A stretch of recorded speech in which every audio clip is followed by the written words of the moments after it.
নমস্কার, your internet school চ্যানেলে তোমাদের সকলকে স্বাগত। তো আজকে আমরা তোমাদের ক্লাস 9-এর ইতিহাসের ফার্স্ট সামেটিভের সাজেশান নিয়ে চলে এসেছি। এই সাজেশানে যে প্রশ্নগুলো আছে সেগুলো তোমাদের আসন্ন সামেটিভ এক্সামের জন্য খুবই গুরুত্বপূর্ণ। তো তোমাদেরকে বলবো যে তোমরা ভিডিওটা খুব মন দিয়ে দেখো। এই প্রশ্নগুলো আমরা শর্ট লিস্টেড করেছি তোমাদের রায় ও মার্টিন কোম্পানির প্রশ্নবিচিত্রা অনুসারে। তো বেশিরভাগ প্রশ্নই সেই প্রশ্নবিচিত্রার থেকে নেওয়া। তো এর উত্তরগুলো তোমরা রায় ও মার্টিন কোম্পানির প্রশ্নবিচিত্রার যে মডেল সেটের যে সলিউশনগুলো আছে সেখান থেকে উত্তরগুলো পেয়ে যাবে। মধ্যশিক্ষা পর্ষদ প্রদত্ত নমুনা প্রশ্নপত্র থেকে শুরু করে মডেল সেট 15 পর্যন্ত সমস্ত মডেলের প্রশ্নগুলোর সমাধান আমি আগেই করে রেখেছি। সেটা দেখবে এই ভিডিও ডেসক্রিপশানে প্লেলিস্টের লিঙ্ক দেওয়া আছে, সেখানে ভিজিট করলে তোমরা দেখতে পাবে। তো সেখান থেকে তোমরা এর উত্তরগুলো দেখে নেবে, ঠিক আছে। আর কিছু উত্তর আমি তোমাদেরকে রায় ও মার্টিন কোম্পানির ইতিহাস বিচিত্রা যে সহায়িকাটা আছে ইতিহাসের, সেইটা থেকে দেখাবো। সেই সহায়িকাটা যদি তোমাদের কাছে থেকে থাকে তাহলে প্রশ্নগুলো দাগিয়ে নেবে, যদি না থাকে তাহলে লিখে নেবে। আর যদি মনে করো যে আমাদের কাছে যে কোম্পানির সহায়িকা আছে সেই কোম্পানির সহায়িকা থেকে আমরা উত্তরগুলো করে নেব, তাহলে প্রশ্নগুলো খুঁজে দাগিয়ে নেবে। আর এই পিডিএফটা হচ্ছে পেড পিডিএফ। এই পিডিএফটার দাম হচ্ছে মাত্র 10 টাকা। যদি কেউ নিতে চাও তাহলে দেখবে এই ভিডিওর ডেসক্রিপশানে আমাদের টেলিগ্রাম গ্রুপের লিঙ্ক দেওয়া আছে, সেখানে গিয়ে আমাকে মেসেজ করবে, বা ওই গ্রুপে গিয়ে অ্যাডমিন প্যানেলে দেখবে 3 জন অ্যাডমিন আছে। সেই 3 জন অ্যাডমিনের মধ্যে যে কাউকে মেসেজ করবে, মেসেজ করলেই অ্যাডমিন তোমাদেরকে এই পিডিএফটা কীভাবে নিতে হবে সেটা বলে দেবে, ঠিক আছে। পেমেন্ট করবে আগে 10 টাকা, একটা কিউআর কোড পাঠিয়ে দেওয়া হবে, সেইটার মাধ্যমে যে কোনো মাধ্যমে পেমেন্ট করতে পারো। পেমেন্ট হয়ে যাওয়ার পর এই পিডিএফটা পাবে। এই পিডিএফটা একটা পাসওয়ার্ড প্রোটেক্টেড পিডিএফ। সেই পাসওয়ার্ডটা পেমেন্ট হওয়ার পর বলে দেওয়া হবে। এই পিডিএফটা কারোর সঙ্গে শেয়ার করবে না, শেয়ার করলে কিন্তু বিপদে পড়বে। আচ্ছা, এখানে আমরা এমসিকিউ সাজেশান দিইনি।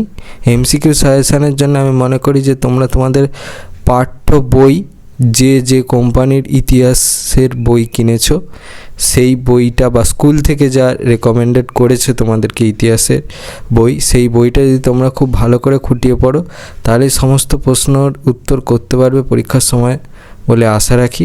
এখানে আমরা এসিকিউ মার্কস 2, মার্কস 4 আর মার্কস 8-এর প্রশ্নের সাজেশান রেখেছি।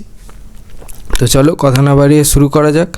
তো প্রথমে দেখো এই সাজেশানে যে অধ্যায় থেকে প্রশ্ন আছে, প্রথম যেটা আছে সেটা হচ্ছে ফরাসি বিপ্লবের কয়েকটি দিক, আর হচ্ছে বিপ্লবী আদর্শ, সাম্রাজ্য ও জাতীয়তাবাদ। তো দেখো ফরাসি বিপ্লবের কয়েকটি দিক থেকে এসিকিউ সাজেশান। প্রথম প্রশ্নটা বলেছে what is the third estate, ইস্তাহারটি কে প্রকাশ করেন? এটা মডেল 1 থেকে নেওয়া হয়েছে। পরেরটা বলেছে discourses on the arts and the science গ্রন্থটিকে রচনা করেন, এটা মডেল 1 থেকে নেওয়া হয়েছে। পরেরটা বলেছে সত্য বা মিথ্যা লেখো, বিপ্লব পূর্ব ফ্রান্সে অভিজাতগণ মৃত্যুদণ্ডে সাজা পেলে তাদের শিরচ্ছেদের বদলে ফাঁসি দেওয়া হতো, এটা মডেল 1 থেকে নেওয়া হয়েছে। পরের প্রশ্নটা বলেছে কোন ভারতীয় জ্যাকোবিন ক্লাবের সদস্য ছিলেন, এটা মডেল 2 থেকে নেওয়া হয়েছে। পরে বলেছে সত্য বা মিথ্যা লেখো, ক্ষমতা স্বতন্ত্রীকরণ নীতির প্রবক্তা ছিলেন মন্তেস্কু, এটা মডেল 2 থেকে নেওয়া হয়েছে। পরে 6 বলেছে নিম্নলিখিত বিবৃতিটির সঙ্গে সঠিক ব্যাখ্যা নির্বাচন করো। বিবৃতিটা বলেছে বাস্তিল দুর্গ ছিল রাজার নিরঙ্কুশ স্বৈরতান্ত্রিক শাসনের প্রতীক। ব্যাখ্যা একে বলেছে এখানে বিনা বিচারে নিরপরাধ মানুষদের বন্দি করে রাখা হতো। ব্যাখ্যা দিয়ে বলেছে এখান থেকে রাজা বিভিন্ন স্বৈরতান্ত্রিক আইন ঘোষণা করতেন। ব্যাখ্যা 3 বলেছে এই দুর্গের মধ্যে রাজা সোরস লুইকে হত্যা করা হয়েছিল, এটা মডেল 2 থেকে নেওয়া হয়েছে। পরে 7 বলেছে ইন্টেন্ডেন্ট কারা, এটা মডেল 4 থেকে নেওয়া হয়েছে। পরে 8 বলেছে কে ফ্রান্সকে ভ্রান্ত অর্থনীতির জাদুঘর বলেছেন, এটা মডেল 4 থেকে নেওয়া হয়েছে। পরে বলেছে ভারতে জ্যাকোবিন ক্লাব কে গঠন করেন, এটা মডেল 4 থেকে নেওয়া হয়েছে। পরের প্রশ্নটা বলছে সত্য বা মিথ্যা লেখো, প্রজাপতি রাজা বলা হয় সোরস লুইকে, এটা মডেল 5 থেকে নেওয়া হয়েছে। পরের প্রশ্নটা বলেছে সত্য অথবা মিথ্যা লেখো, 1794 খ্রিস্টাব্দের 24শে জুলাই রোবসপিয়ারকে গিলোটিনে হত্যা করা হয়, এটা মডেল 5 থেকে নেওয়া হয়েছে। পরের প্রশ্নটা বলেছে কাকে ঐশ্বর্যের ইন্দ্রপুরী বলা হয়? এটা মডেল 6 থেকে নেওয়া হয়েছে। পরের প্রশ্নটা বলেছে অ্যাসাইনেট কি? এটা মডেল 6 থেকে নেওয়া হয়েছে। পরের প্রশ্নটা বলেছে মিরাবো কে ছিলেন? এটা মডেল 6 থেকে নেওয়া হয়েছে। পরের প্রশ্নটা বলেছে ফ্রান্সের লবণ করকে কী বলা হতো? এটা মডেল 7 থেকে নেওয়া হয়েছে। পরের প্রশ্নটা বলেছে কোন দার্শনিক ক্ষমতা স্বতন্ত্রীকরণ নীতির সমর্থক ছিলেন? এটা মডেল 7 থেকে নেওয়া হয়েছে। পরের প্রশ্নটা বলেছে জাতীয় রক্ষী বাহিনীর প্রধান কে ছিলেন? এটা মডেল 7 থেকে নেওয়া আছে। পরের প্রশ্নটা বলছে সত্য অথবা মিথ্যা লেখো, পূর্বতন ফ্রান্সে প্রচলিত লবণ করকে বলা হয় গ্যাবেল। এটা মডেল 9 থেকে নেওয়া আছে। পরের প্রশ্নটা বলছে সত্য অথবা মিথ্যা লেখো, ফরাসি সমাজে অধিকারহীন শ্রেণী ছিল প্রথম সম্প্রদায়। এটা মডেল 9 থেকে নেওয়া আছে। পরের প্রশ্নটা বলছে নিম্নলিখিত বিবৃতির সঙ্গে সঠিক ব্যাখ্যা নির্বাচন করো। বিবৃতিটা বলেছে ফ্রান্সকে ভ্রান্ত অর্থনীতির জাদুঘর বলা হয়। ব্যাখ্যা একে বলেছে ফ্রান্সে অর্থনীতির পুরনো জিনিসপত্র সংরক্ষণ করা হতো। ব্যাখ্যা দিয়ে বলেছে ফ্রান্সের রাজারা প্রজাদের কাছ থেকে রাজস্ব আদায় করতেন। ব্যাখ্যা 3 বলেছে ফ্রান্সের কর ব্যবস্থা ছিল বৈষম্যমূলক। এটা মডেল 9 থেকে নেওয়া হয়েছে। পরের প্রশ্নটা বলেছে নিম্নলিখিত বিবৃতির সঙ্গে সঠিক ব্যাখ্যা নির্বাচন করো। বিবৃতিতে বলেছে ফরাসি জনগণ বাস্তিল ধ্বংস করেছিল। ব্যাখ্যা একে বলেছে বাস্তিল দুর্গ ছিল পুরনো। ব্যাখ্যা দিয়ে বলেছে বাস্তিল দুর্গ ছিল স্বৈরাচারী শাসনের প্রতীক। ব্যাখ্যা 3 বলেছে বাস্তিল দুর্গ ছিল বিদেশিদের দুর্গ। এটা মডেল 9 থেকে নেওয়া হয়েছে। পরের প্রশ্নটা বলেছে বাস্তিলের পতনের তারিখটি কী ছিল? এটা মডেল 14 থেকে নেওয়া হয়েছে। পরের প্রশ্নটা বলেছে টিপু সুলতান কোন ক্লাবের সদস্য ছিলেন? এটা মডেল 15 থেকে নেওয়া হয়েছে। পরের প্রশ্নটা বলেছে ক্ষমতা স্বতন্ত্রীকরণ নীতির প্রবক্তাকে? এটা মডেল 15 থেকে নেওয়া হয়েছে। পরের প্রশ্নটা বলেছে দ্য ওয়েলথ অফ নেশনস গ্রন্থের রচয়িতা কে? দেখো উত্তর। প্রশ্নটা বলেছে ফরাসি বিপ্লব কত খ্রিস্টাব্দে শুরু হয়েছিল? দেখো উত্তর। প্রশ্নটা বলেছে ফরাসি বিপ্লবের সূচনাকালে ফ্রান্সের রাজা কে ছিলেন? উত্তর। বলেছে সোরস লুই কে ছিলেন? উত্তর। বলেছে সোরস লুই কোন বংশের রাজা ছিলেন? দেখো উত্তর। বলেছে মেরি অনায়েত কে ছিলেন? উত্তর। বলেছে আমি রাষ্ট্র এই বিখ্যাত উক্তিটি কার? উত্তর। প্রশ্নটা বলেছে ফ্রান্সে কত ধরনের প্রত্যক্ষ কর ছিল? দেখো উত্তর। বলেছে ফ্রান্সে প্রচলিত প্রত্যক্ষ করের নাম লেখো। উত্তর। বলেছে টেইলি কি? উত্তর। বলেছে ক্যাপিটেশন কি? উত্তর। বলেছে ভিংটেমে কি? উত্তর। প্রশ্নটা বলেছে টাইথ কি? উত্তর। পরের প্রশ্নটা বলেছে যাজক কাদের বলা হতো? উত্তর। প্রশ্নটা বলেছে চার্চ বা যাজকেরা জনসাধারণের কাছ থেকে কোন কর আদায় করতেন? উত্তর। প্রশ্নটা বলেছে ফরাসি যাজকেরা রাজাকে কি কর প্রদান করতেন? উত্তর। প্রশ্নটা বলেছে বিপ্লব পূর্ববর্তী ফরাসি সমাজ কয়টি সম্প্রদায়ে বিভক্ত ছিল? উত্তর। প্রশ্নটা বলেছে বিপ্লব পূর্ববর্তী ফরাসি সমাজে কারা প্রথম সম্প্রদায়ভুক্ত ছিলেন? উত্তর। প্রশ্নটা বলেছে বিপ্লব পূর্ববর্তী ফরাসি সমাজে অভিজাতরা কোন সম্প্রদায়ভুক্ত ছিলেন? উত্তর। প্রশ্নটা বলেছে প্যাট্রিসিয়ান কারা? উত্তর। প্রশ্নটা বলেছে বিপ্লব পূর্ববর্তী ফরাসি বুর্জোয়ারা কোন সম্প্রদায়ভুক্ত ছিলেন? উত্তর। প্রশ্নটা বলেছে প্রাক বিপ্লব ফ্রান্সে কৃষক ও শ্রমিকরা কোন সম্প্রদায়ভুক্ত ছিল? দেখো উত্তর। প্রশ্নটা বলেছে প্লেবিয়ান কারা? উত্তর। প্রশ্নটা বলেছে সাকুলত কাদের বলা হয়? উত্তর। প্রশ্নটা বলেছে বিপ্লব পূর্ববর্তী ফরাসি সমাজে সুবিধাহীন সম্প্রদায়ভুক্ত মানুষ কারা ছিলেন? উত্তর। প্রশ্নটা বলেছে বিপ্লব পূর্ববর্তী ফরাসি সমাজে সুবিধাভোগী সম্প্রদায়ভুক্ত মানুষ কারা ছিলেন? উত্তর। প্রশ্নটা বলেছে বুর্জোয়া বিপ্লব কাকে বলে? দেখো উত্তর। প্রশ্নটা বলেছে কোন দার্শনিক রাজনৈতিক বন্দী হিসাবে বাস্তিল দুর্গে আটক ছিলেন? উত্তর। প্রশ্নটা বলেছে দ্য স্পিরিট অফ লজ রচয়িতা কে? উত্তর। এই প্রশ্নের উত্তরটার জন্য এই প্রশ্নের উত্তরটা হবে। এটা বলেছে দ্য পার্সিয়ান লেটার্স গ্রন্থের রচয়িতা কে? উত্তর। প্রশ্নটা বলেছে কাঁদিত গ্রন্থের রচয়িতা কে ছিলেন? উত্তর। বলেছে লেতর ফিলোজফিক গ্রন্থের রচয়িতা কে ছিলেন? উত্তর। প্রশ্নটা বলেছে কোন গ্রন্থকে ফরাসি বিপ্লবের বাইবেল বলা হয়? উত্তর। প্রশ্নটা বলেছে সামাজিক চুক্তি গ্রন্থের রচয়িতা কে? দেখো উত্তর। প্রশ্নটা বলেছে রুশো কে ছিলেন? উত্তর। প্রশ্নটা বলেছে কাকে ফরাসি বিপ্লবের জনক বলা হয়? উত্তর। প্রশ্নটা বলেছে একজন বিশ্বকোষ প্রণেতার নাম লেখো। উত্তর বলেছে স্টেটস জেনারেলের সভা কবে আরম্ভ হয়? দেখো উত্তর। প্রশ্নটা বলেছে জাতীয় সভা কি? দেখো উত্তর। প্রশ্নটা বলেছে বাস্তিল কি? উত্তর। প্রশ্নটা বলেছে জাতীয় সভার নতুন নাম কি? উত্তর।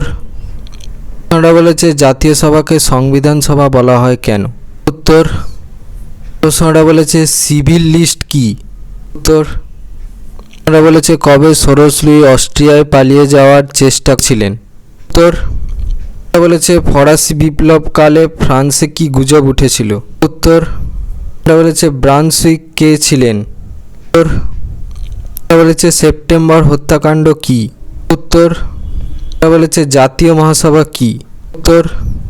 প্রশ্নটা বলেছে ফ্রান্সে প্রজাতন্ত্রের প্রতিষ্ঠা কে? উত্তর। প্রশ্নটা বলেছে কবে রাজা সোরস লুইয়ের মৃত্যুদণ্ড হয়? উত্তর। প্রশ্নটা বলেছে কোন সময়কালকে সন্ত্রাসের শাসন বলা হয়? উত্তর। প্রশ্নটা বলেছে সন্ত্রাসের রাজত্বের প্রধান পরিচালক কে ছিলেন? উত্তর। প্রশ্নটা বলেছে কবে রোবসপিয়ারের মৃত্যু হয়? দেখো উত্তর। পরের প্রশ্নটা বলেছে সন্দেহের আইন কি? উত্তর। বলেছে মাস্কাদিন বাহিনী কি? উত্তর। 2 নম্বর মানের প্রশ্নের সাজেশন। একে বলেছে সাকুলত কাদের বলা হতো? এটা মডেল 1 থেকে নেওয়া হয়েছে। 2 বলেছে civil constitution of the clergy কি? এটা মডেল 1 থেকে নেওয়া হয়েছে। পরে 3 বলেছে ফরাসি বিপ্লবে রুশোর অবদান কী ছিল? এটা মডেল 2 থেকে নেওয়া হয়েছে। পরের প্রশ্নটা বলেছে বিপ্লব পরবর্তী ফ্রান্সে সন্ত্রাসের শাসনের প্রয়োজনীয়তা কতখানি ছিল? এটা মডেল 2 থেকে নেওয়া হয়েছে। পরের প্রশ্নটা বলেছে ইন্টেন্ডেন্ট কারা? এটা মডেল 3 থেকে নেওয়া হয়েছে। পরের প্রশ্নটা বলেছে টেনিস কোর্টের শপথ কি? এটা মডেল 3 থেকে নেওয়া হয়েছে। পরের প্রশ্নটা বলেছে ব্রান্সউইক ঘোষণা কি? এটা মডেল 3 থেকে নেওয়া হয়েছে। পরের প্রশ্নটা বলেছে পার্লামেন্ট কি? এটা মডেল 4 থেকে নেওয়া হয়েছে।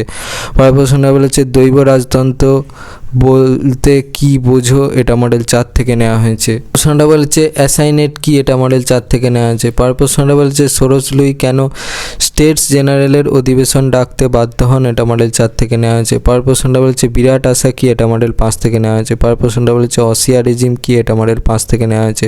পরের প্রশ্নটা বলেছে সেপ্টেম্বর হত্যাকাণ্ড কি? এটা মডেল 6 থেকে নেওয়া হয়েছে। পরের প্রশ্নটা বলেছে লাল সন্ত্রাস কি? এটা মডেল 6 থেকে নেওয়া হয়েছে। পরের প্রশ্নটা বলেছে দ্বিতীয় ফরাসি বিপ্লব কি? এটা মডেল 7 থেকে নেওয়া হয়েছে। প্রশ্নটা বলেছে ফিউল্যান্ডস কারা? এটা মডেল 8 থেকে নেওয়া হয়েছে। পরের প্রশ্নটা বলেছে থার্ড এস্টেট কি? এটা মডেল 9 থেকে নেওয়া হয়েছে। পরের প্রশ্নটা বলেছে ফরাসি বিপ্লবের কটি আদর্শ কি কি? এটা মডেল 9 থেকে নেওয়া হয়েছে। পরের প্রশ্নটা বলেছে করভি কি? এটা মডেল 9 থেকে নেওয়া হয়েছে। পরের প্রশ্নটা বলেছে লেতর দ্য ক্যাসে কি? এটা মডেল 10 থেকে নেওয়া হয়েছে। পরের প্রশ্নটা বলেছে জননিরাপত্তা কমিটি কেন গঠিত হয়? এটা মডেল 10 থেকে নেওয়া হয়েছে। পরের প্রশ্নটা বলেছে সন্ত্রাসের শাসন বলতে কি বোঝায়? এটা মডেল 11 থেকে নেওয়া হয়েছে। পরের প্রশ্নটা বলছে মন্তেস্কু কে ছিলেন? এটা মডেল 12 থেকে নেওয়া হয়েছে। পরের প্রশ্নটা বলছে বাস্তিল দুর্গের পতনের গুরুত্ব কি? এটা মডেল 12 থেকে নেওয়া হয়েছে। পরের প্রশ্নটা বলছে ব্যক্তি ও নাগরিকের অধিকারের ঘোষণার 2টি শর্ত লেখো। এটা মডেল 13 থেকে নেওয়া হয়েছে। পরের প্রশ্নটা বলছে পোশাকে অভিজাত বলতে কি বোঝো? এটা মডেল 13 থেকে নেওয়া হয়েছে। পরের প্রশ্নটা বলছে ফিজিওক্র্যাটস কাদের বলা হয়? এটা মডেল 14 থেকে নেওয়া হয়েছে। পরের প্রশ্নটা বলছে সেন্স ও স্যাম পার্ট কি? তোর প্রশ্নটা বলেছে বিপ্লব পূর্ববর্তী ফরাসি সমাজ কটি স্তরে বিভক্ত ছিল এবং কি কি? তোর বলেছে ফ্রান্সে প্রথম সম্প্রদায় নামে কারা পরিচিত ছিলেন? উত্তর। বলছে ফ্রান্সের দ্বিতীয় সম্প্রদায় নামে কারা পরিচিত ছিলেন? উত্তর। প্রশ্নটা বলেছে অভিজাত বিদ্রোহ কি? উত্তর। বলেছে ফরাসি বিপ্লবকে বুর্জোয়া বিপ্লব বলা হয় কেন? উত্তর। প্রশ্নটা বলেছে ফরাসি বিপ্লবে দার্শনিকদের ভূমিকা কি ছিল? উত্তর। বলেছে প্যারিস কমিউন কি? উত্তর। বলেছে মহা আতঙ্ক কি? উত্তর। বলেছে সাসপেন্সিভ ভিটো বলতে কি বোঝো? উত্তর। বলেছে রাজতন্ত্রের সব যাত্রা কাকে বলে? উত্তর। এখান থেকে উত্তরটা চলছে এই পর্যন্ত। বলেছে জিরন্ডিন কারা ছিলেন? উত্তর। বলেছে মার্স কারা ছিলেন? উত্তর।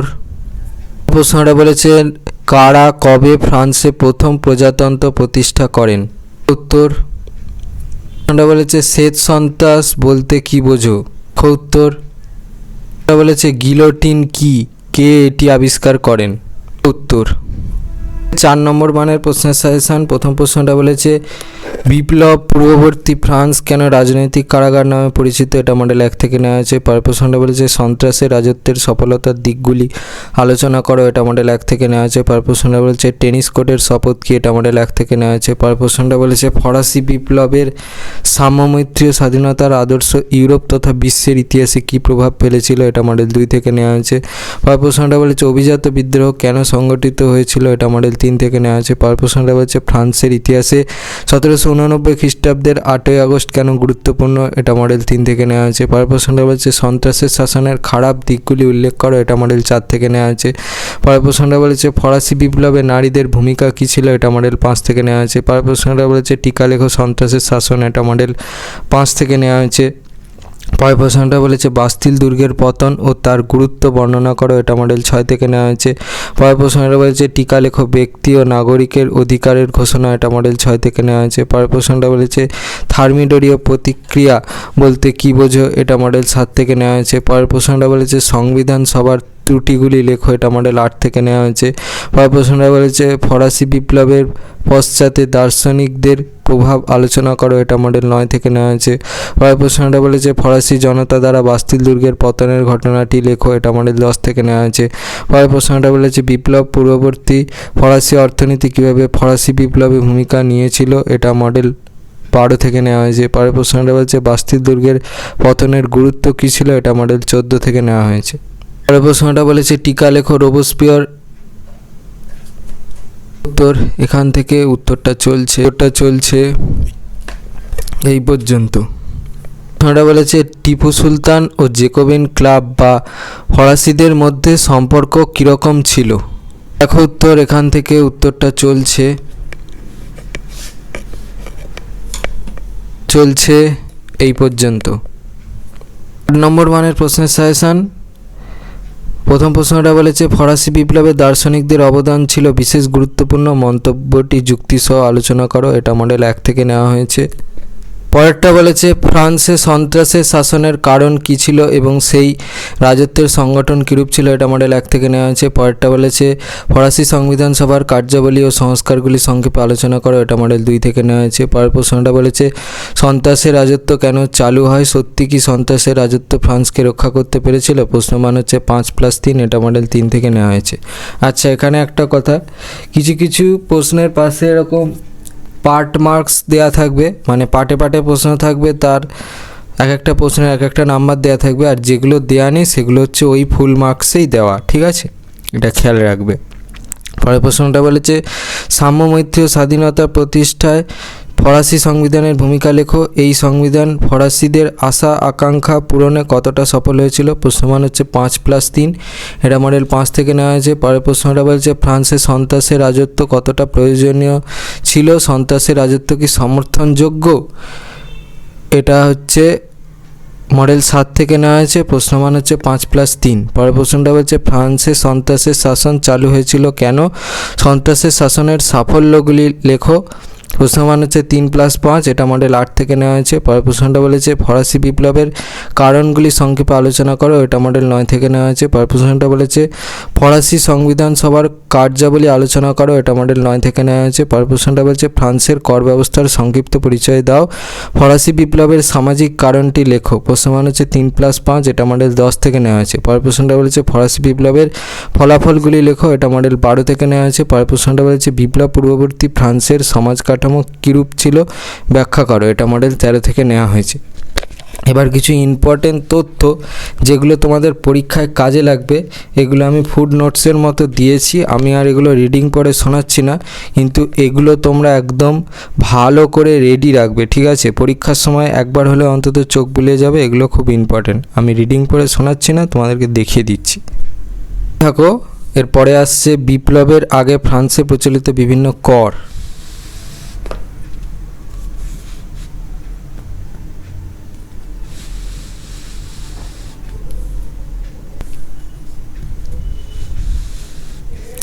এবার আসছে প্রাক বিপ্লব ফরাসি সমাজ কাঠামো। দেখো, বিপ্লবের পূর্বে ফরাসি সমাজ দেখে নাও। এবার হচ্ছে বিপ্লব পূর্ববর্তী সময়ে ফরাসি দার্শনিকগণের কয়েকটি উল্লেখযোগ্য গ্রন্থ এগুলো দেখে নাও। এরপরে আসছে রাজা সোরস লুইয়ের অর্থমন্ত্রীগণ। এরপরে আসছে ফ্রান্সে বিপ্লবী প্রতিনিধি সভা। পরে আসছে ফরাসি বিপ্লব সংক্রান্ত কয়েকটি বিখ্যাত গ্রন্থ ও তার গ্রন্থকারের নাম সমূহ। এবার কতকগুলো ইম্পর্টেন্ট সাল তারিখ এই চ্যাপ্টার অনুসারে দেখে নাও, আরও আছে, দেখতে থাকো, চলছে।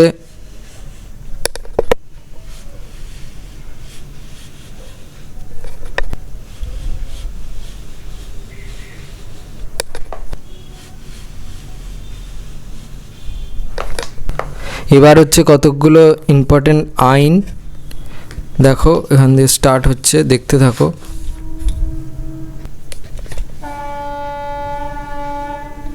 এবার আছে কতকগুলো গুরুত্বপূর্ণ শব্দ আর তার অর্থ, দেখতে থাকো।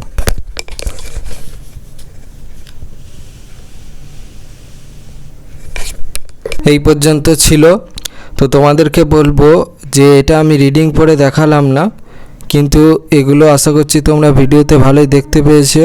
এগুলো ভালো করে রেডি করে যাবে, এখান থেকে অনেক রকমের শর্ট প্রশ্ন আসে, ঠিক আছে? সেই জন্যেই এইগুলো কয়েকটি গুরুত্বপূর্ণ তথ্য বলে দেওয়া আছে, এগুলো কিন্তু তোমরা অবহেলা করবে না। এবার হচ্ছে সেকেন্ড যেটা আছে তোমাদের ফার্স্ট সামেটিভ পরীক্ষায়, সেটা হচ্ছে বিপ্লবী আদর্শ, নেপোলিয়নীয় সাম্রাজ্য ও জাতীয়তাবাদ। এর এসএকিউর সাজেশান দেখো, প্রথমে আছে সম্রাট নেপোলিয়ন কেন national order of the legion of honour রীতির প্রবর্তন করেন, এটা মডেল 1 থেকে নেওয়া। পরের প্রশ্নটা বলেছে কোন যুদ্ধকে জাতিসমূহের যুদ্ধ বলা হয়, এটা মডেল 1 থেকে নেওয়া। পরের প্রশ্নটা বলেছে তিনে সত্য অথবা মিথ্যা লেখো, নেপোলিয়ন ডাইরেক্টরি শাসন ব্যবস্থা প্রচলন করেন, এটা মডেল 1 থেকে নেওয়া। পরের প্রশ্নটা বলেছে কনসুলেট শাসনের সংবিধান কে রচনা করেন, এটা মডেল 3 থেকে নেওয়া। পরের প্রশ্নটা বলেছে সত্য অথবা মিথ্যা লেখো, ইংরেজ নৌসেনাপতি নেলসনকে নেপোলিয়ন নীলনদের যুদ্ধে পরাজিত করেন, এটা মডেল 2 থেকে নেওয়া। পরের প্রশ্নটা বলেছে নিম্নলিখিত বিবৃতির সঙ্গে সঠিক ব্যাখ্যা নির্বাচন করো। বিবৃতিটা বলেছে সপ্তম পায়াসের সঙ্গে নেপোলিয়ন কনকর্ডাট স্বাক্ষর করেন। ব্যাখ্যা 1 নেপোলিয়ন পোপের সঙ্গে যুদ্ধে পরাজিত হন। ব্যাখ্যা 2 খ্রিস্টান জগতের ধর্মগুরু পোপের সঙ্গে সব রকম বিরোধ নেপোলিয়ন মেটাতে চেয়েছিলেন। ব্যাখ্যা 3 নেপোলিয়ন অত্যন্ত ধর্মপ্রাণ মানুষ ছিলেন, এটা মডেল 2 থেকে নেওয়া। পরে 7 বলেছে কোন সময়কে নেপোলিয়নের যুগ বলা হয়, এটা মডেল 4 থেকে নেওয়া। পরের প্রশ্নটা বলেছে সত্য অথবা মিথ্যা লেখো, এলবা দ্বীপে নেপোলিয়নের মৃত্যু হয়, এটা মডেল 5 থেকে নেওয়া। পরের প্রশ্নটা বলেছে সত্য অথবা মিথ্যা লেখো, 18 ব্রুমেয়র তারিখে নেপোলিয়ন ক্ষমতা দখল করেন, এটা মডেল 7 থেকে নেওয়া। পরের প্রশ্নটা বলছে সত্য অথবা মিথ্যা লেখো, ট্রাফালগার নৌযুদ্ধে ইংরেজরা জয়ী হয়, এটা মডেল 7 থেকে নেওয়া। পরের প্রশ্নটা বলছে সত্য অথবা মিথ্যা লেখো, নেপোলিয়ন প্রথম নির্বাসিত হন সেন্ট হেলেনাতে, এটা মডেল 7 থেকে নেওয়া। আমরা বলেছে সত্য অথবা মিথ্যা লেখো, নেপোলিয়ন 1800 খ্রিস্টাব্দে ব্যাংক অফ ফ্রান্স প্রতিষ্ঠা করেন, এটা মডেল 9 থেকে নেওয়া। পরের প্রশ্নটা বলেছে নিম্নলিখিত বিবৃতির সঙ্গে সঠিক ব্যাখ্যা নির্বাচন করো। বিবৃতিতে বলেছে নেপোলিয়ন কোড নেপোলিয়ন চালু করেছিলেন। ব্যাখ্যা 1 ফ্রান্সে একই আইন কানুন প্রচলন করার জন্য। ব্যাখ্যা 2 নিজেকে সম্মানিত করার জন্য। ব্যাখ্যা 3 ফ্রান্সের অর্থনৈতিক ভিত্তিকে সুদৃঢ় করার জন্য। এটা মডেল 9 থেকে নেওয়া। পরে 14 বলেছে কোড নেপোলিয়নে মোট কতগুলি আইন বিধিবদ্ধ হয়েছিল, এটা মডেল 14 থেকে নেওয়া। পরের প্রশ্নটা বলেছে ফ্রান্সের বিরুদ্ধে কোন দেশ পোড়ামাটি নীতি অনুসরণ করেছিল, এটা মডেল 14 থেকে নেওয়া। পরের প্রশ্নটা বলেছে নীলনদের যুদ্ধে ইংরেজ সেনাপতি কে ছিলেন, এটা মডেল 15 থেকে নেওয়া। পরের প্রশ্নটা বলেছে বিপ্লবের সন্তান কে ছিলেন, উত্তর বলেছে নেপোলিয়ন কবে ডিরেক্টরি শাসনের অবসান ঘটিয়েছিলেন, উত্তর। প্রশ্নটা বলেছে নেপোলিয়ন বোনাপার্ট কত খ্রিস্টাব্দে ফ্রান্সের শাসন ক্ষমতা দখল করেন, দেখো উত্তর। বলেছে কনসুলেট শাসন ব্যবস্থায় কতজন কনসাল ছিলেন, উত্তর। প্রশ্নটা বলেছে কনসুলেট শাসন ব্যবস্থার 3 জন কনসাল কারা, উত্তর। বলেছে নেপোলিয়ন কত খ্রিস্টাব্দে নিজেকে ফ্রান্সের সম্রাট বলে ঘোষণা করেন, উত্তর। বলেছে কোন সংবিধানকে অষ্টম বর্ষের সংবিধান বলা হয়, উত্তর। বলেছে ফরাসি বিপ্লবের চতুর্থ সংবিধান কোনটি, উত্তর। প্রশ্নটা বলেছে কাউন্সিল অফ 500 এর সভাপতি কে ছিলেন? উত্তর বলেছে পিরামিডের যুদ্ধ কত খ্রিস্টাব্দে হয়েছিল? উত্তর বলেছে পিরামিডের যুদ্ধ কাদের মধ্যে হয়েছিল? উত্তর বলেছে নীল নদের যুদ্ধ কাদের মধ্যে হয়েছিল? উত্তর প্রশ্নটা বলেছে নীল নদের যুদ্ধে কে জয়লাভ করেন? দেখো উত্তর। প্রশ্নটা বলেছে ইতালির জনগণ নেপোলিয়নকে কেন মুক্তিদাতা বলেছিলেন? উত্তর প্রশ্নটা বলেছে ইউনিভার্সিটি অফ ফ্রান্স কত খ্রিস্টাব্দে প্রতিষ্ঠিত হয়? উত্তর বলেছে কত খ্রিস্টাব্দে নেপোলিয়ন পোপের সাথে ধর্মমীমাংসা চুক্তি বা কনকর্ডাট স্বাক্ষর করেন? উত্তর প্রশ্নটা বলেছে কোড নেপোলিয়নের মূল লক্ষ্য কী ছিল? দেখো উত্তর বলেছে কে বলেছিলেন আমি বিপ্লব? উত্তর বলেছে কে বলেছিলেন আমি বিপ্লবের ধ্বংসকারী? উত্তর বলেছে ম্যারেঙ্গোর যুদ্ধ কত খ্রিস্টাব্দে হয়? উত্তর বলেছে ম্যারেঙ্গোর যুদ্ধ কাদের মধ্যে হয়? উত্তর বলেছে হোহেনলিন্ডের যুদ্ধ যেটা হয়েছিল 1800 খ্রিস্টাব্দে কাদের মধ্যে সংগঠিত হয়? উত্তর বলেছে লুনিভিলের সন্ধি কাদের মধ্যে স্বাক্ষরিত হয়? উত্তর বলেছে অ্যামিয়েন্সের সন্ধি কত খ্রিস্টাব্দে স্বাক্ষরিত হয়? উত্তর বলেছে ফ্রান্স বিরোধী প্রথম শক্তিজোট কত খ্রিস্টাব্দে গড়ে ওঠে? দেখো উত্তর বলেছে ফ্রান্স বিরোধী দ্বিতীয় শক্তিজোট কত খ্রিস্টাব্দে গড়ে ওঠে? উত্তর বলেছে ফ্রান্স বিরোধী তৃতীয় শক্তিজোট কত খ্রিস্টাব্দে গড়ে ওঠে? উত্তর বলেছে ফ্রান্স বিরোধী চতুর্থ শক্তিজোট কত খ্রিস্টাব্দে গড়ে ওঠে? দেখো উত্তর বলেছে প্রথম শক্তিজোট কোন কোন দেশের মধ্যে হয়েছিল? উত্তর বলেছে দ্বিতীয় শক্তিজোট কোন কোন দেশের মধ্যে হয়েছিল? উত্তর বলেছে কোন কোন দেশ তৃতীয় শক্তিজোট গঠন করেছিল? উত্তর প্রশ্নটা বলেছে কোন কোন দেশ চতুর্থ শক্তিজোট গঠন করেছিল? উত্তর প্রশ্নটা বলেছে নেপোলিয়ন ভূমধ্যসাগরে কোন দ্বীপটি অধিকার করেন? উত্তর বলেছে উলম এর যুদ্ধ কত খ্রিস্টাব্দে হয়? উত্তর বলেছে ট্রাফালগারের যুদ্ধ কত খ্রিস্টাব্দে হয়?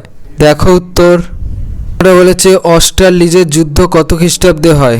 দেখো উত্তর বলেছে অস্টারলিজের যুদ্ধ কাদের মধ্যে হয়? উত্তর বলেছে প্রেসবার্গের সন্ধি কত খ্রিস্টাব্দে স্বাক্ষরিত হয়? উত্তর বলেছে নেপোলিয়ন প্রেসবার্গের সন্ধি কোন দেশের সাথে করেছিলেন? দেখো উত্তর বলেছে কে কবে পবিত্র রোমান সাম্রাজ্যের অবসান ঘটান? উত্তর বলেছে কোন যুদ্ধে রাশিয়া চূড়ান্তভাবে পরাজিত হয়? উত্তর বলেছে ফ্রিডল্যান্ডের যুদ্ধ কত খ্রিস্টাব্দে হয়েছিল? উত্তর বলেছে ফ্রিডল্যান্ডের যুদ্ধ কাদের মধ্যে হয়েছিল? উত্তর বলেছে টিলসিটের সন্ধি কাদের মধ্যে স্বাক্ষরিত হয়? উত্তর বলেছে কোন সন্ধির দ্বারা নেপোলিয়নের সাম্রাজ্য চূড়ান্ত সীমায় উপনীত হয়? উত্তর প্রশ্নটা বলেছে নেপোলিয়নের কোন ব্যবস্থাকে দ্বিমুখী অস্ত্র বলা হয়? উত্তর প্রশ্নটা বলেছে বার্লিন ডিক্রিতে কি বলা হয়? উত্তর বলেছে অর্ডার্স ইন কাউন্সিল কত খ্রিস্টাব্দে ঘোষণা করা হয়? উত্তর বলেছে অর্ডার্স ইন কাউন্সিল কার বিরুদ্ধে ঘোষণা করা হয়? উত্তর বলেছে নেপোলিয়ন কত খ্রিস্টাব্দে মিলান ডিক্রি জারি করেন? উত্তর বলেছে নেপোলিয়ন কত খ্রিস্টাব্দে ওয়ার্ডস ডিক্রি জারি করেন? উত্তর প্রশ্নটা বলেছে নেপোলিয়ন কত খ্রিস্টাব্দে ফন্টেনব্লু ডিক্রি জারি করেন? উত্তর বলেছে নেপোলিয়ন স্পেন জয়ের পর স্পেনের সিংহাসনে কাকে বসিয়েছিলেন? উত্তর বলেছে উপদ্বীপের যুদ্ধ বলতে কি বোঝো? দেখো উত্তর বলেছে উপদ্বীপের যুদ্ধ চলাকালে স্পেনের রাজা কে ছিলেন? উত্তর বলেছে বোরোডিনের যুদ্ধ কত খ্রিস্টাব্দে হয়েছিল? উত্তর বলেছে বোরোডিনের যুদ্ধ কাদের মধ্যে হয়? উত্তর বলেছে নেপোলিয়নের মস্কো অভিযানের সময় রুশ সেনাপতি কে ছিলেন? উত্তর বলেছে চতুর্থ শক্তিজোটের কাছে নেপোলিয়ন কোন যুদ্ধে পরাস্ত হন? উত্তর বলেছে লিপজিগের যুদ্ধ কত খ্রিস্টাব্দে সংগঠিত হয়? উত্তর বলেছে লিপজিগের যুদ্ধ কাদের মধ্যে হয়? উত্তর বলেছে ফন্টেনব্লুর সন্ধি যেটা হয়েছিল 1814 খ্রিস্টাব্দে কাদের মধ্যে স্বাক্ষরিত হয়? উত্তর। পরের প্রশ্নটা বলেছে কোন সন্ধির ফলে নেপোলিয়ন সিংহাসন ত্যাগ করেন? উত্তর। প্রশ্নটা বলেছে কোন সন্ধির মাধ্যমে অষ্টাদশ লুই ফ্রান্সের সিংহাসনে বসেন? উত্তর। এটা বলেছে এলবা দ্বীপ কোথায় অবস্থিত? উত্তর। প্রশ্নটা বলেছে ওয়াটারলুর যুদ্ধ কত খ্রিস্টাব্দে হয়? উত্তর। প্রশ্নটা বলেছে ওয়াটারলুর যুদ্ধ কাদের মধ্যে হয়? উত্তর। এটা বলেছে ওয়াটারলুর যুদ্ধের পর নেপোলিয়নকে কোথায় নির্বাসিত করা হয়? উত্তর। এটা বলেছে কত খ্রিস্টাব্দে নেপোলিয়নের মৃত্যু হয়? উত্তর। পরের প্রশ্নটা বলেছে নেপোলিয়নকে কোন ভারতীয় শাসকের সঙ্গে তুলনা করা হয়েছে? দেখো উত্তর। 2 নম্বর মানের প্রশ্নের সাজেশন। প্রথম প্রশ্নটা বলেছে কোড নেপোলিয়ন কি? এটা মধ্যশিক্ষা পর্ষদপ্রাপ্ত নমুনা প্রশ্নপত্র থেকে নেওয়া হয়েছে। 2 নম্বরে বলেছে কনফেডারেশন অফ দ্য রাইন কেন গঠন করা হয়েছিল? এটা মধ্যশিক্ষা পর্ষদপ্রাপ্ত নমুনা প্রশ্নপত্র থেকে নেওয়া হয়েছে। 3 নম্বর প্রশ্নটা বলেছে নেপোলিয়ন বিরোধী মিত্রপক্ষে কোন কোন শক্তি যোগ দিয়েছিল? এটা মধ্যশিক্ষা পর্ষদপ্রাপ্ত নমুনা প্রশ্নপত্র থেকে নেওয়া হয়েছে। পরে বলেছে কাকে কেন দ্বিতীয় জাস্টিনিয়ান বলা হয়? এটা মডেল 1 থেকে নেওয়া হয়েছে। পরের প্রশ্নটা বলেছে পোড়ামাটি নীতি বলতে কী বোঝো? এটা মডেল 1 থেকে নেওয়া হয়েছে। পরের প্রশ্নটা বলেছে ভাদেমিয়ার ঘটনা বলতে কী বোঝো? এটা মডেল 2 থেকে নেওয়া হয়েছে। পরের প্রশ্নটা বলেছে শত দিবসের রাজত্ব কাকে বলে? এটা মডেল 2 থেকে নেওয়া হয়েছে। পরের প্রশ্নটা বলেছে বোনাপার্টিজম কি? এটা মডেল 3 থেকে নেওয়া হয়েছে। পরের প্রশ্নটা বলেছে নেপোলিয়ন কেন রাশিয়া আক্রমণ, যেটা 1812 খ্রিস্টাব্দে করেছিল নেপোলিয়ন করেন? এটা মডেল 3 থেকে নেওয়া হয়েছে। পরের প্রশ্নটা বলেছে লিজিয়ন অফ অনার কি? এটা মডেল 4 থেকে নেওয়া হয়েছে। পরের প্রশ্নটা বলেছে মহাদেশীয় অবরোধ ব্যবস্থা কি? এটা মডেল 5 থেকে নেওয়া হয়েছে। প্রশ্নটা বলেছে কোন সময়কে নেপোলিয়নের যুগ বা এজ অফ নেপোলিয়ন বলা হয়? এটা মডেল 5 থেকে নেওয়া হয়েছে। পরের প্রশ্নটা বলছে ফ্রাঙ্কফুর্ট প্রস্তাব কি? এটা মডেল 6 থেকে নেওয়া হয়েছে। পরের প্রশ্নটা বলছে কনসুলেট শাসন বলতে কী বোঝো? এটা মডেল 7 থেকে নেওয়া হয়েছে। পরের প্রশ্নটা বলছে কনফেডারেশন অফ দ্য রাইন কি? এটা মডেল 7 থেকে নেওয়া হয়েছে। পরের প্রশ্নটা বলছে ভাদেমিয়ার ঘটনা বা অক্টোবর ঘটনা কি? এটা মডেল 8 থেকে নেওয়া হয়েছে। পরের প্রশ্নটা বলছে ট্রাফালগার এর নৌযুদ্ধের 2টি গুরুত্ব লেখো। এটা মডেল 8 থেকে নেওয়া হয়েছে। পরের প্রশ্নটা বলছে কবে কাদের মধ্যে ট্রাফালগারের যুদ্ধ হয়? এটা মডেল 9 থেকে নেওয়া হয়েছে। পরের প্রশ্নটা বলেছে কোন যুদ্ধে কাদের কাছে নেপোলিয়ন সম্পূর্ণভাবে পরাজিত হন? এটা মডেল 9 থেকে নেওয়া হয়েছে। পরের প্রশ্নটা বলেছে নেপোলিয়নকে বিপ্লবের ধ্বংসকারী বলা হয় কেন? এটা মডেল 10 থেকে নেওয়া হয়েছে। পরের প্রশ্নটা বলছে কোড নেপোলিয়নের যে কোনো 2টি ত্রুটি লেখো। এটা মডেল 10 থেকে নেওয়া হয়েছে। পরের প্রশ্নটা বলছে স্পেনীয় ক্ষত কি? এটা মডেল 11 থেকে নেওয়া হয়েছে। পরের প্রশ্নটা বলছে নেপোলিয়নকে বিপ্লবের সন্তান বলা হয় কেন? এটা মডেল 12 থেকে নেওয়া হয়েছে। পরের প্রশ্নটা বলছে জুনটা কি? এটা মডেল 12 থেকে নেওয়া হয়েছে। পরের প্রশ্নটা বলছে নেপোলিয়ন কোন কোন নির্দেশনামার দ্বারা মহাদেশীয় অবরোধ ঘোষণা করেন? এটা মডেল 13 থেকে নেওয়া হয়েছে। পরের প্রশ্নটা বলছে নেপোলিয়ন কেন স্পেন আক্রমণ করেন? এটা মডেল 14 থেকে নেওয়া হয়েছে। পরের প্রশ্নটা বলছে লিপজিগের যুদ্ধকে জাতিসমূহের যুদ্ধ বলা হয় কেন? এটা মডেল 14 থেকে নেওয়া হয়েছে। পরের প্রশ্নটা বলেছে ফ্রান্সের বিরুদ্ধে কারা তৃতীয় শক্তিজোট গঠন করে? এটা মডেল 15 থেকে নেওয়া হয়েছে। পরের প্রশ্নটা বলেছে কনকর্ডাট এ কী বলা হয়? এটা মডেল 15 থেকে নেওয়া হয়েছে। পরের প্রশ্নটা বলেছে লাইসি কি? উত্তর। ওরা বলেছে নেপোলিয়ন জার্মানির পুনর্গঠনে কি উদ্যোগ নেন? উত্তর। বলেছে সুইস কনফেডারেশন কি? দেখো উত্তর। বলেছে সমুদ্রের রানী কাকে কেন বলা হয়? উত্তর। বলেছে অর্ডারস ইন কাউন্সিল কি? উত্তর। বলেছে মিলান ডিক্রি কি? উত্তর। বলেছে নেপোলিয়নকে অশ্বপৃষ্ঠে বিপ্লব বা বিপ্লবের অগ্নিময় তরবারি বলা হয় কেন? দেখো উত্তর। 4 নম্বর মানের প্রশ্নের সাজেশন। প্রথম প্রশ্নটা বলছে ফ্রান্সের জনগণ কেন নেপোলিয়ন বিরোধী হয়ে পড়েছিল? এটা মডেল 1 থেকে নেওয়া হয়েছে। পরের প্রশ্নটা বলেছে নেপোলিয়নের শিক্ষা সংস্কারগুলি সম্পর্কে লেখো। এটা মডেল 2 থেকে নেওয়া হয়েছে। পরের প্রশ্নটা বলেছে নেপোলিয়নের স্পেন আক্রমণের উদ্দেশ্য কী ছিল? এটা মডেল 2 থেকে নেওয়া হয়েছে। পরের প্রশ্নটা বলেছে কোড নেপোলিয়ন সম্পর্কে আলোচনা করো। এটা মডেল 3 থেকে নেওয়া হয়েছে। পরের প্রশ্নটা বলেছে নেপোলিয়নকে কেন বিপ্লবের সন্তান বলা হয়? এটা মডেল 4 থেকে নেওয়া হয়েছে। পরের প্রশ্নটা বলেছে কোড নেপোলিয়নের গুরুত্ব আলোচনা করো। এটা মডেল 5 থেকে নেওয়া হয়েছে। পরের প্রশ্নটা বলেছে টিকা লেখো স্পেনীয় ক্ষত। এটা মডেল 5 থেকে নেওয়া হয়েছে। পরের প্রশ্নটা বলেছে নেপোলিয়নের মহাদেশীয় অবরোধের উদ্দেশ্য কী ছিল? এটা মডেল 6 থেকে নেওয়া হয়েছে। পরের প্রশ্নটা বলেছে থার্মিডোরীয় প্রতিক্রিয়া বলতে কী বোঝো, এটা মডেল 7 থেকে নেওয়া হয়েছে। পরের প্রশ্নটা বলেছে নেপোলিয়নের মহাদেশীয় অবরোধ ব্যবস্থার ব্যর্থতার কারণ কি, এটা মডেল 8 থেকে নেওয়া হয়েছে। পরের প্রশ্নটা বলেছে কোড নেপোলিয়নের প্রভাব সম্পর্কে সংক্ষেপে লেখো, এটা মডেল 8 থেকে নেওয়া হয়েছে। পরের প্রশ্নটা বলেছে নেপোলিয়নের রাশিয়া আক্রমণ সম্পর্কে সংক্ষিপ্ত আলোচনা করো, এটা মডেল 9 থেকে নেওয়া হয়েছে। পরের প্রশ্নটা বলেছে টিকা লেখো মহাদেশীয় অবরোধ, এটা মডেল 10 থেকে নেওয়া হয়েছে। পরের প্রশ্নটা বলেছে মহাদেশীয় অবরোধ কীভাবে নেপোলিয়নের পতনের কারণ হয়েছিল, এটা মডেল 11 থেকে নেওয়া হয়েছে। পরের প্রশ্নটা বলেছে নেপোলিয়নের আইন সংহিতার গুরুত্ব কী ছিল, এটা মডেল 11 থেকে নেওয়া হয়েছে। পরের প্রশ্নটা বলেছে নেপোলিয়নের সাম্রাজ্যের সঙ্গে ফরাসি বিপ্লবের আদর্শের সংঘাত দেখা দিয়েছিল কেন, এটা মডেল 12 থেকে নেওয়া হয়েছে। পরের প্রশ্নটা বলেছে 100 দিনের রাজত্বের তাৎপর্য আলোচনা করো, এটা মডেল 13 থেকে নেওয়া হয়েছে। এবারে 4 নম্বর মানের প্রশ্নের সাজেশন। প্রথম প্রশ্নটা বলেছে মহাদেশীয় অবরোধ ব্যবস্থা কি, এই ব্যবস্থা ব্যর্থ হয়েছিল কেন, প্রশ্ন মান হচ্ছে 3+5, এটা মডেল 1 থেকে নেওয়া হয়েছে। পরের প্রশ্নটা বলেছে আমি বিপ্লবের ধ্বংসকারী উক্তিটি ব্যাখ্যা করে নেপোলিয়নের শাসনতান্ত্রিক চরিত্র আলোচনা করো, এটা মডেল 2 থেকে নেওয়া হয়েছে। পরে 3 বলেছে মহাদেশীয় অবরোধ প্রথা কি, এই ব্যবস্থা নেপোলিয়নের পতনের জন্য কতটা দায়ী ছিল, প্রশ্নমান হচ্ছে 3+5, এটা মডেল 3 থেকে নেওয়া হয়েছে। পরের প্রশ্নটা বলেছে নেপোলিয়ন কিভাবে ফ্রান্সের শাসন ক্ষমতা লাভ করেন, এটা মডেল 4 থেকে নেওয়া হয়েছে। পরের প্রশ্নটা বলেছে নেপোলিয়ন সাম্রাজ্যের সঙ্গে ফরাসি বিপ্লবের আদর্শের সংঘাত বিষয়ে লেখো, এটা মডেল 5 থেকে নেওয়া হয়েছে।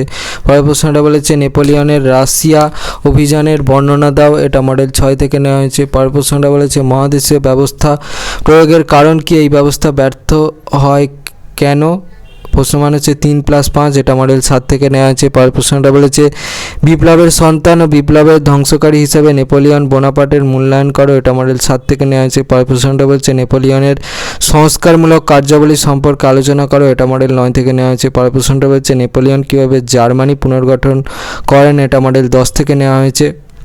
পরের প্রশ্নটা বলেছে নেপোলিয়ন কেন রাশিয়া আক্রমণ করেছিলেন, নেপোলিয়ন এই অভিযানে কেন ব্যর্থ হয়েছিলেন, প্রশ্নমান হচ্ছে 3+5, এটা মডেল 11 থেকে নেওয়া হয়েছে। পরের প্রশ্নটা বলছে নেপোলিয়নের সাম্রাজ্যের বিরুদ্ধে জাতীয়তাবাদী প্রতিক্রিয়াগুলি আলোচনা করো, এটা মডেল 12 থেকে নেওয়া হয়েছে। পরের প্রশ্নটা বলছে আইবেরীয় উপদ্বীপে নেপোলিয়নের অভিযান ও স্পেনের জনগণের প্রতিক্রিয়া আলোচনা করো, এটা মডেল 13 থেকে নেওয়া হয়েছে। পরের প্রশ্নটা বলছে সম্রাট নেপোলিয়নকে বিপ্লবের সন্তান বলা হয় কেন, এটা মডেল 15 থেকে নেওয়া হয়েছে। এবার কিছু গুরুত্বপূর্ণ তথ্য যেগুলো পরীক্ষায় কাজে লাগবে, এগুলো তোমরা পরীক্ষার সময় একবার চোখ বুলিয়ে অবশ্যই যাবে আর মুখস্থ রাখবে। এই সমস্ত ফুড নোটসগুলো এগুলো খুব কাজে লাগে, ঠিক আছে। 5 জন ডিরেক্টরের দেখো এখানে নাম দেওয়া আছে, আমি এগুলো আর রিডিং পড়ে দিচ্ছি না, এগুলো তোমরা একটু দেখে নাও। তারপর নেপোলিয়ন বোনাপার্ট সম্পর্কে সমস্ত তথ্য দেওয়া আছে। এবার নেপোলিয়নের কিছু গুরুত্বপূর্ণ যুদ্ধসমূহ দেওয়া আছে, দেখো আরও আছে।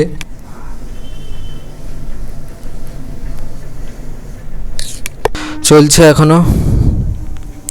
এবার কয়েকটা গুরুত্বপূর্ণ সন্ধি আছে, সেগুলো দেখাচ্ছি।